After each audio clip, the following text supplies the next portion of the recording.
রাজশাহী বিশ্ববিদ্যালয়ের মতো একটা বিশ্ববিদ্যালয়ের শিক্ষক, যিনি নাকি অধ্যাপক, তিনি মন্তব্য করেছেন আমাদের নির্বাচিত নারী প্রতিনিধিদের একটা ছবি দিয়ে যে তিনি তার ব্যক্তি স্বাধীনতা চান। এবং তার ব্যক্তি স্বাধীনতা বলতে কি বুঝিয়েছেন তিনি বলেছেন যে তিনি 2 কোয়ার্টার করতে চান এবং সেই সাথে মদের বোতল নিয়ে তিনি আসতে চান।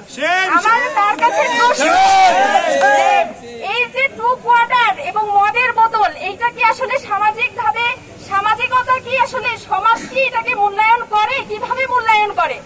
তিনি যে বোরখা পরা ছবির সাথে এই কথা বললেন, বোরখা পরাকে কি সামাজিকভাবে আসলে অবমূল্যায়ন করা হয়?